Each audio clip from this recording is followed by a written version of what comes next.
Kembali lagi di channel Kertas Hitam, channel yang membahas tentang kasus kriminal yang pernah terjadi, yang masih menjadi misteri, yang sudah terpecahkan, atau yang masih dalam proses investigasi panjang. Kasus-kasus yang kita bahas ini sesuai dengan apa yang telah diberitakan oleh media nasional maupun internasional, sesuai dengan apa yang menjadi fakta, tidak ada yang kita kurangi, tidak ada yang kita tambahi, dan tidak ada yang kita lebih-lebihkan. Jangan lupa like, komen, dan subscribe ke channel ini supaya kita selalu semangat untuk bikin konten tayang setiap hari Senin dan Kamis. Kalau teman-teman mau request apa yang ingin dibahas, bisa DM ke Instagram kita di bawah ini. Kali ini kita akan membahas salah satu kasus yang pernah terjadi di Indonesia yang pernah viral di tahun 2023. Kasus tentang seorang pekerja yang bekerja di depo air yang tega melakukan hal keji kepada bosnya karena katanya mendapat perlakuan kasar dan perlakuan yang kurang manusiawi.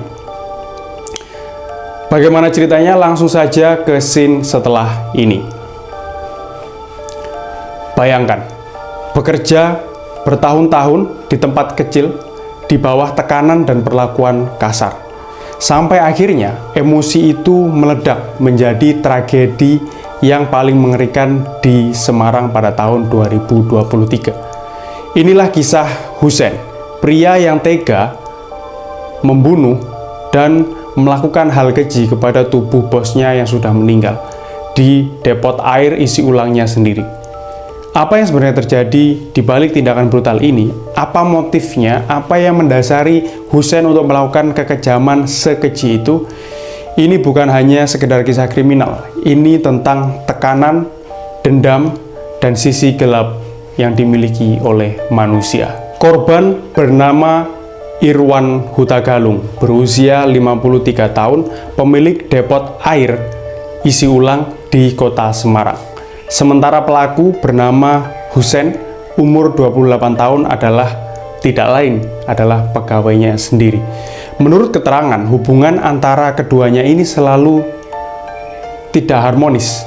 Dalam kata lain, si bosnya ini kerap marah-marah dan bahkan Husein mengaku kerap dipukuli dan dimarahi di depan banyak orang.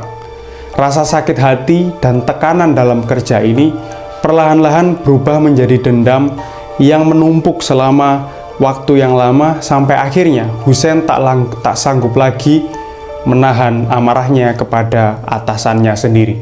Tanggal kejadian tak akan pernah dilupakan oleh warga sekitar depot air minum itu.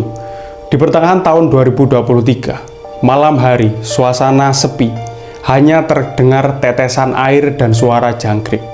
Menurut hasil penyelidikan dari kepolisian, malam itu terjadi cekcok hebat antara Husein dan Irwan. Husein mengaku dipukul, dan di tengah amarahnya yang memuncak, ia mengambil linggis. Sekali hantaman ke kepala bosnya dan semuanya berubah.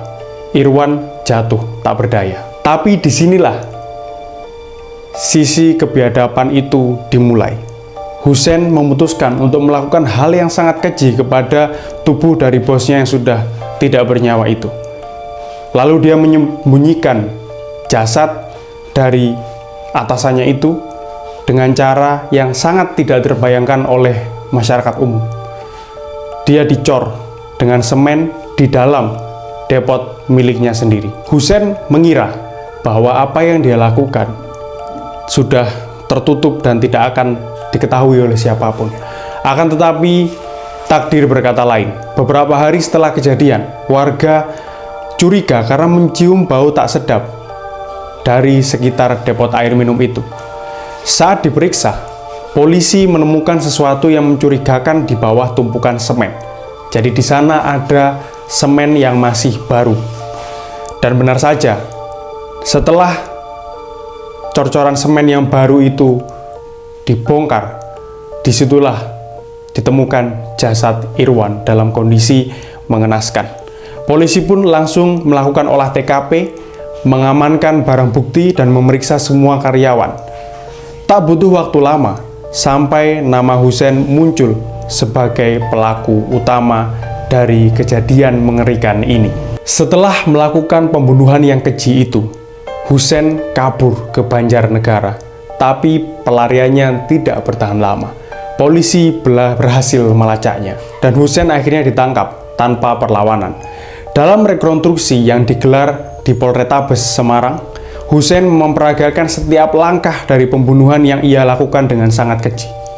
Dari awal pertengkaran, hantaman linggis, hingga proses mengecor mayat korban. Semua diperlihatkan secara rinci dan publik pun dibuat terkejut akan hal itu. Dalam pemeriksaan kepolisian, dalam interogasinya, Husein mengaku ia melakukan semua itu murni didasari karena adanya rasa dendam. Ia merasa sering diperlakukan secara kasar dan dipermalukan oleh bosnya. Dia sering dipukul dan dimarahi di depan umum. Tapi polisi menegaskan, apapun alasannya, tidak ada pembenaran untuk menghabisi nyawa seseorang. Dari tes psikologi, sebenarnya Husein tidak mengalami gangguan jiwa berat. Artinya, semua yang tindakan dilakukan oleh Husein ini dilakukannya dalam keadaan sadar. Motif utamanya adalah dendam dan amarah yang tidak terkendali yang sudah menumpuk dalam waktu yang lama. Kasus ini membuat publik marah. Yang benar saja, alasan amarah, alasan dendam apapun tidak bisa dibenarkan untuk menghabisi nyawa seseorang. Pada akhirnya, Husein dijerat dengan pasal 340 KUHP tentang pembunuhan berencana, dengan ancaman hukuman seumur hidup bahkan hukuman mati. Tapi untuk menjatuhkan vonis itu, jaksa harus membuktikan bahwa tindakan Husein bukan hanya karena emosi sesaat, melainkan sudah direncanakan. Dan di ruang sidang nanti, nasib Husein akan ditentukan. Kasus ini meninggalkan luka yang besar bagi keluarga korban, juga ketakutan bagi pekerja yang lain. Pertanyaan yang muncul adalah, apakah sistem kerja kita sudah cukup dan aman dan juga manusiawi? Bagaimana cara mencegah kekerasan kecil agar tak berubah menjadi tragedi yang besar? Dari sinilah kita belajar bahwa kekerasan sekecil apapun bisa berujung fatal apabila dilakukan secara terus-menerus yang menyebabkan dendam dan menumpuk secara berkepanjangan. Kisah ini bukan hanya untuk menakut-nakuti, tapi mengingatkan kita bahwa setiap tindakan punya konsekuensi. Jangan biarkan amarah menguasai, karena sekali darah tertumpah tidak ada jalan kembali. Dalam hal ini, Husein memiliki konsekuensi, dia harus dihukum seberat-beratnya atas apa yang dilakukan. Tapi itu pun juga tidak membenarkan apa yang dilakukan seorang atasan kepada bawahan. Bagaimanapun juga, semua orang harus dilakukan secara baik dan manusiawi. Terima kasih sudah menonton episode ini. Jangan lupa like, komen, dan subscribe ke channel ini supaya kita makin semangat untuk bikin konten-konten membahas tentang kasus-kasus kriminal untuk menemani malam-malam kalian. Jangan lupa komen di bawah apabila ingin request atau DM ke Instagram kita di bawah ini. Terima kasih.